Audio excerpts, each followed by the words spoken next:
Okay, Jack, as I watched you here, you don't get stuck on your backside. You're one of the guys that's able to get off of it.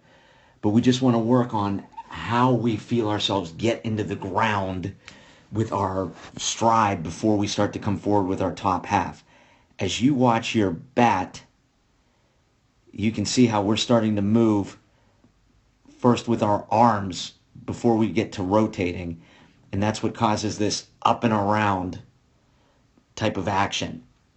The best thing that I can say is watch the major leaguers about how they get to their stride. I put the link in here because right away, as you watch your bat, we're starting to come forward.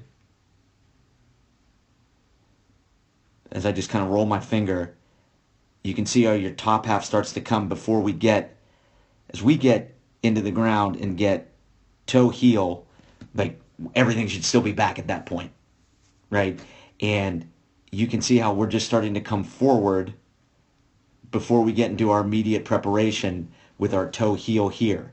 So my compliments to you on how you're able to get off of your backside on your stride, but we've got to make sure that everything is still back hands-wise before we get that toe heel. And I would work on more of a toe heel strike than that, as we're just getting kind of flat-footed there. Because as I kind of zoom in here just so I can see.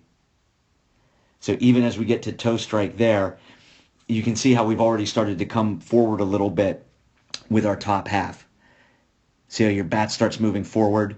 So we just want to feel, and you can look at the major league samples of how they're doing it, how as we take our stride forward, right, nothing's starting to come forward until we get that toe heel into the ground, and that will help us get better rotation so that we're not getting our arms first and getting that up and around type of action. So good job moving forward off your backside. We just want to make sure that we're getting our toe and heel into the ground before anything else starts to come forward.